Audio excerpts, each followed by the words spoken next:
ìpàdé bọ́ba gún wa ń ṣèpàdé orí máa dẹ́gbà wọ́n débẹ̀ orí máa yọ̀ mí lẹ́gbẹ́. Ènìyàn pé a máa rìn ènìyàn pé a máa rìn Àwùjalẹ̀ àfojú rẹ̀ rí màbo. Ènìyàn pé a máa rìn bọ́ba gún wa ènìyàn pé a máa rìn Àwùjalẹ̀ àfojú rẹ̀ rí màbo. Bọ́ba gún wa Ọmọ'ba Obinrin o. Orúkọ mi ni Iyalode Tawakalitu Oluwakemi Bashiru. Mo jẹ́ Iyalode Egbe Bọ́ba gún wa Ọmọ'ba Obinrin Akile Ijebu. Inú mi dùn gan lénìí pé láti ọdún tó ti pẹ́ ta ti ń kóra wa pọ̀ kọ́kọ́ àárí bí aburú láàrin wa Ọlọ́run dẹ̀ nípa aburú sí wa láàrin. Òní jẹ́ New Year party nínú ẹgbẹ́ wa ní àtìlẹ́yìn Yeye Bashorun ẹgbẹ́ Bọ́ba gún wa. Àwọn ni wọ́n host wa tó ń kó wa lẹ́nu jọ fún ọjọ́ òní. Mo dẹ̀ gbàdúrà fún ọkọ̀ ọba àdá ọba kò ní ṣá wọn lẹ́sẹ̀. Ní kúrò kèrè ìbànújẹ́ lágbára Ọlọ́run fún gbogbo àwọn ọmọ ẹgbẹ́ mi. In fact mo dúpẹ́ lọ́wọ́ gbogbo wọn pátápátá because mo rí ìfẹ́ borí láàrin wọn. Èṣù bí èèyàn bí èṣù kò ní wọ àárín wa. Àwọn ọmọ ẹgbẹ́ Bọ́ba gún wa a máa lé sí owó ayọ̀ ìdùnnú ìgbéga lágbára Ọlọ́run lọ́la haúlá wàlá kùátà ìlà bìlà ilẹ̀. Ṣẹ̀wọ̀n nílẹ̀ yìí o àtúnlọ́ṣe l'Àbújá. Ṣẹ̀wọ̀n nílẹ̀ yìí o àtúnlọ́ṣe l'Àbújá o.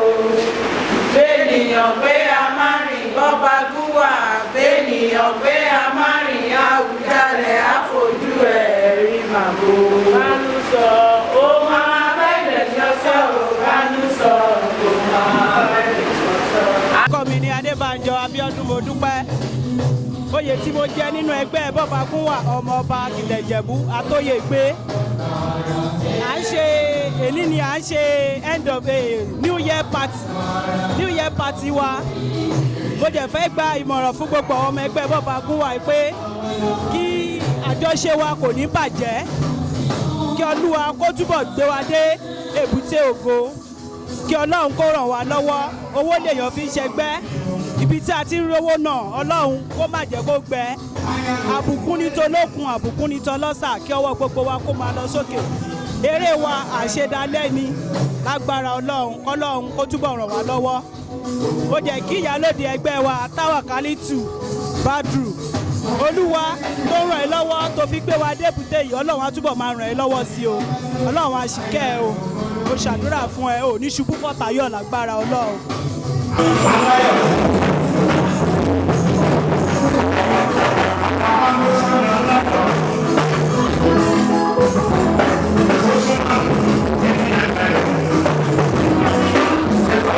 Orúkọ mi ni Banjo. Èmi ni PRO ẹgbẹ́ Bọ́ba gún wa Ọmọ'ba Obinrin Akile Ijebu.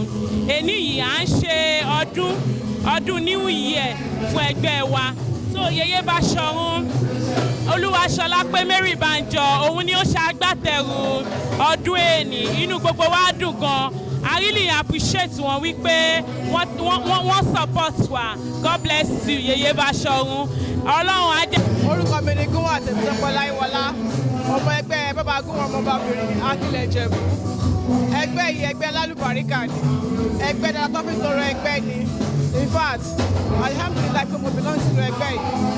Ẹgbẹ́ tí ò sí àyè àbòsí ni, tí ó dẹ̀ ní fojú alábòsí hàn, tó fi fojú alábòsí hàn gidigidi gan ni. Ẹgbẹ́ tó yẹ pé mo ní Iyalode ó kù fọmọnìyàn ṣe. Iyalode ẹgbẹ́ yìí ọmọ àlùbáríkà tó fi tọrọ wọn ni. Ó kù àfọmọnìyàn ṣe. Ọ̀nà àbáṣẹ̀rù ìkábíire lágbára Ọlọ́run. Ọmọ inú ẹgbẹ́ náà gbogbo ọmọ inú ẹgbẹ́ á máa gbójú péjọ pọ̀ṣẹ́gbẹ́ yìí lágbára Ọlọ́run. Ní pẹ́ẹ́tì á kí gbogbo ọmọ inú ẹgbẹ́ ọjọ́ àìlá máa ṣe lágbára Ọlọ́run. Ẹgbẹ́ ayọ̀lẹ́gbẹ́ wa adúpẹ́ fọlọ́pẹ́ inú ẹgbẹ́ ìlàbí lọ́ọ̀gì sí alhamdulillah. Mi ni Tèmítọ́pẹ́ Ayọ̀ Ògúnlùbí financial secretary ẹgbẹ́. Nǹkan tá à ń ṣe léyìí ni pé host Bashorun ẹgbẹ́ wa oyè tí wọ́n jẹ ní Sholape Banjo, Sholape Banjo, òun ló host gbogbo ọmọ ẹgbẹ́ lẹ́ni. A dúpẹ́ lọ́pọ̀lọpọ̀ fún wọn. We just want to appreciate her for her effort. May God continue to bless her in everything she do. She has been so good. And I love her as a person. Sholape Fumi, God will bless you and bless everyone.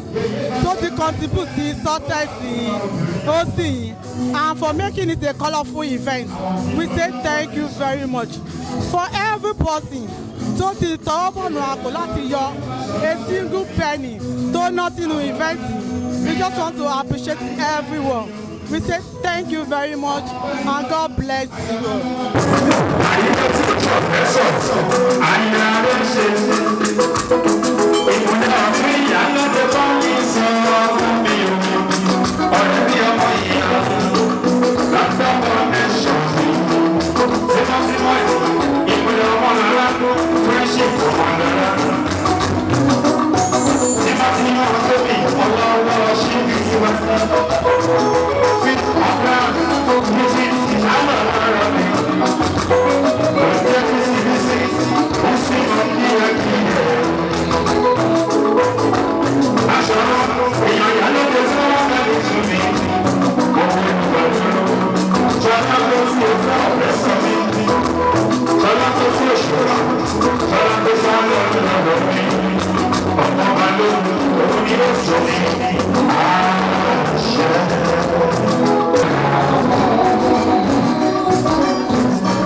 Bashorun ẹgbẹ́ ẹ ṣé o adúpẹ́ o ẹ péré oko wálé o àìfàìmọ̀ ń ṣe ọlọ́run oníkọ̀ díẹ̀ sí yín o mo tún dúpẹ́ lọ́wọ́ ọ̀tún ìyálóde tiwantiwa Kọ́yìnsọ́lá ẹ ṣé gan o adúpẹ́ kú gbà gbogbo wa o ojú òní tì yín o ẹ̀ní jábọ́ o ẹ ṣé gan adúpẹ́ o mo jẹ̀ tún dúpẹ́ lọ́wọ́ gbogbo ọmọ ẹgbẹ́ a lè máa dárúkọ láti ibi tó ti bẹ̀rẹ̀ àti ibi tó dé ọlọ́run á máa ṣèkẹ́ wa o inú wa dùn o ọlọ́run á máa mú ayọ̀ wa kún o lágbára ọlọ́run mo dúpẹ́ lọ́wọ́ gbogbo ọmọ ẹgbẹ́ o ẹ kú ìfẹ́ o ẹ ṣé gan o.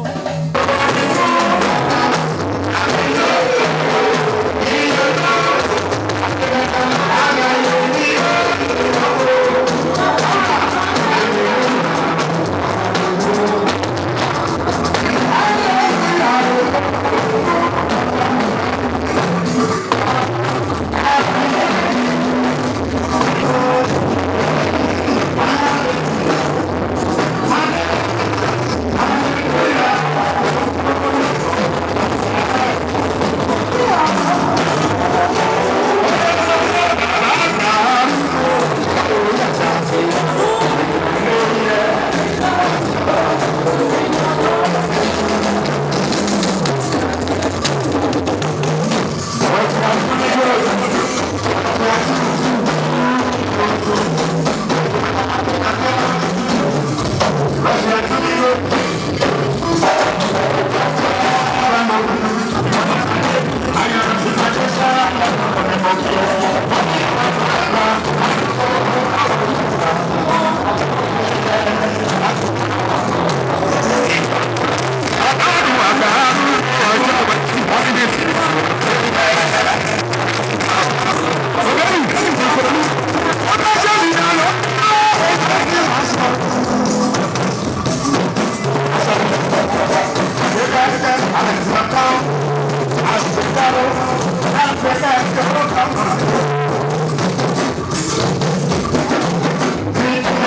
bá ti lè jẹ́ ọmọ Ìjẹ̀bú ṣẹjọ ẹ wá darapọ̀ mọ́ wa máa fi fẹ́ gbà yín kí nira wa lára o nira wa lára rárá àdẹ kí n ṣe pátipátí like that ẹ ṣe o God bless you ẹ ṣe sà.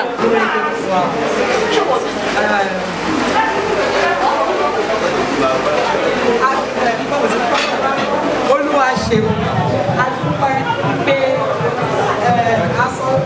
dá ọjọ́ láti ṣe ní Ogun State ní Ọlọ́run dẹ̀ bá wa ṣe ogun rege adẹ̀dúpẹ́ lọ́wọ́ tó bá wa ṣe àjọyọ̀ náà adúpẹ́ gan lọ́wọ́ yín o ẹ bá ti padà lọ ẹ bá lé láyọ̀ lágbára náà mo dẹ̀ dúpẹ́ lọ́wọ́ gbogbo àwọn tájọ́ ń ṣẹgbẹ́ náà gbogbo àwọn ọmọ ẹgbẹ́ bọ́ bá fún ọmọ ìjọba mo dúpẹ́ lọ́wọ́ wa fún ìfẹ́ àtìlẹ́yìn yín èèyàn bí èṣù bí èèyàn kò ní láyè láàrin wa